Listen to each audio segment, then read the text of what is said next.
صانع واحد من كبار صناع هذه الملحمة سيحضر معنا بعد لحظات قليلة من الآن الناخب الوطني وليد هرقراقي. وليد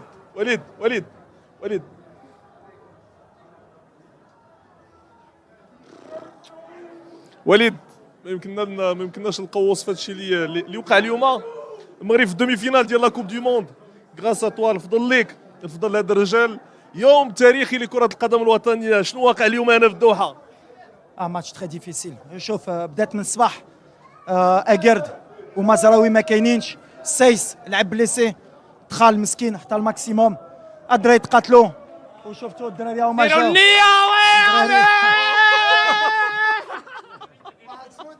كانوا رجال.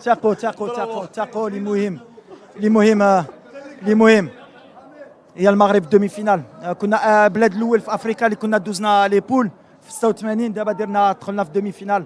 طلعنا الرايه ديال المغرب والرايه ديال لافريك ولا الرايه ديال العرب. بلاد عرب. الكوب دي موند في بلاد عرب كان مهم واحد بلاد تا هو عربي يكون هنا. مازال ما درنا والو وليد. لا مازال ما درنا والو بالحق.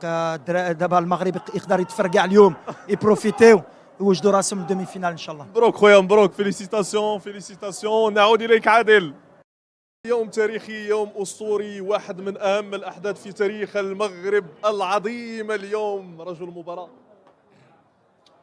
ياسين بونو، رجل اسد من اسود الاطلس. ياسين، حدث شخصيا مازال ما مصدق شنو واقع اليوم هنا في الدوحه. ياسين كيما شتي يعني هذا الفارق ما عنده حتى شي ليميت. ماشي يعني ما صعيب اللي قال كلمات باش نوصل باش نوصف هذا الفارق. معنى الكلمه انا نلقى لك كلمات ياسين اليوم. رجل معنى الكلمه. مباراه كبيره بزاف، ضغط كبير. انا ما مصدقش، مازال ما مصدقش الواقع اليوم. كيما صعيب نعلق على هذا بحال هذه اللحظه. نبغي نشكر كاع الجماهير صراحه اللي تيساندونا. كنشكر اللاعبين اللي المجهود اللي داروا ما يمكنش، يعني اللاعبين المصابين واللاعبين اللي دخلوا كانوا في مستوى كبير. الحمد لله عاش المغرب. رجل خويا. ميرسي. ياسين بونو واحد من العظام اليوم، من اكبر واهم اللاعبين في تاريخ المغرب. هنا في الدوحه رجل الدوره بامتياز، واحد من كبار اللاعبين سفيان امرابط. Unbelievable moments, a great performance, a great day for us together as Moroccans. We are very proud today خويا. Thank you very much. The only thing what I can say is Alhamdulillah. Allah subhanahu wa ta'ala is with us. He's with us. All the Muslims, all the Moroccan fans, all the people around the world who are with us. They're praying, they are crying, they are happy. This is for you. This is all for you. This tournament, we do it for you. Alhamdulillah. Inshallah, we're gonna make you more proud, inshallah. Sufyan, can you explain what happened here in Doha since the first day? Is a big dream for us today. It's unbelievable. It's more than a dream. That with all the respect, Morocco, alhamdulillah, we are in the semi-finals now. We deserve this. We fight for it from the first day we are here. We believe in our qualities. We know it's not easy. Nothing is easy in life. But if you see how we fight, how we defend, it's unbelievable. This team spirit, this team, and we deserve this. We deserve this a lot. Thank you so much, brother. Thank you so much. نعود إليك عادل في البلاتو. أعود إليك معي أحد نجوم المباراة سفيان بوفال. واش هادشي حقيقة ولا كنحلموا ولا شنو وقع اليوم؟ باقي كنحلموا ولكن ما بغيتش نوض من النعاس. صراحة الحمد لله نشكروا كل شيء جمهور مغربي، والحمد لله حنا دومي فينال وباقي القدام ان شاء الله يا ربي. قول لنا شنو وقع اليوم في هذا الماتش، هاد لابريسيون كيفاش الله يحسن عوانكم. انا ما كان عنديش رجلين باش نوقف. الله يحسن عوانكم. شنو نتوما كيفاش جريتوا هذا الماتش اليوم؟ عرفتي صراحه ملي كتكون في التيران ما كتفكرش على هادشي، انت كدير خدمتك والحمد لله الله معنا. دابا حنا ما بقاش كاع قادر كنهضر، ولكن الحمد لله فرحنا كلشي والدينا كلشي المغرب وباقي القدام ان شاء الله ما غنحبسوش دابا.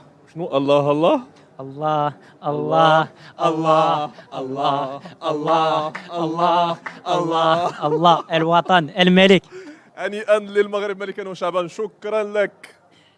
في اول مشاركه له في المونديال زكريا ابو خلال المبدع برافو تبارك الله عليك ما شاء الله عليك، ما عندي ما نقول لك. السلام عليكم، الله يبارك فيك. الحمد لله فرحانين بزاف، كنحلموا ولكن كان الله معاك كل شيء يقدر.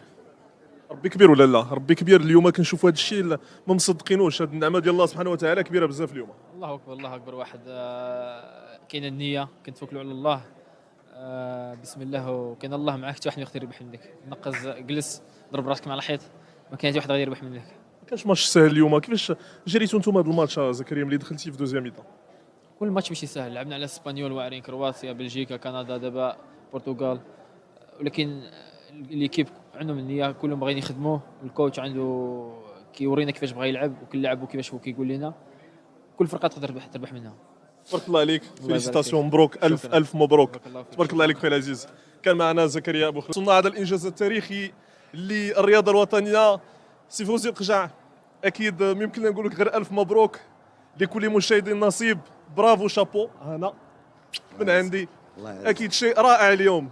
المهم اليوم هذا الانجاز والتاهل كيف قلتي، اولا خصنا نهديوه للرياضي الاول صاحب الجلاله نصره الله، سيدنا اللي بالرعايه نتاعو الدائمه وبالتوجيهات نتاعو قبطنا في خدينا الطريق الصحيح. الحمد لله هو الفريق الوطني اليوم المغربي في المربع الذهبي لكأس العالم، وهذا بطبيعة الحال أكبر وأحسن هدية للجمهور المغربي المتعطش والواقف إلى جانب هذا الفريق، ولكن أيضا هي هدية لكل الجماهير العربية والأفريقية والمغاربية أينما كانت، والتي تساند وتشجع الفريق الوطني. أعتبر بأن الفريق الوطني اليوم جسد البعد الثقافي والتاريخي لمملكة عظيمة تاريخها 12 قرنا، وعلى قيادتها ملك عظيم وجمهور وشعب كبير وعظيم. هنيئا لنا، هنيئا لنا. كانت هذه كيفاش فريق عربي يوصل نصف نهائي كاس العالم. التاريخ اثبت ان العرب موجودين. تحيه للاسود، تحيه للمغرب. الان بالحق الان الشاي تجي مع الاكل، ويلزم نطمعوا في هذه الكاس لانها تفتح ابواب ولكن قد لا تتكرر. ما عملوا المنتخب المغربي اسلام شيء يدرس في كتب التاريخ.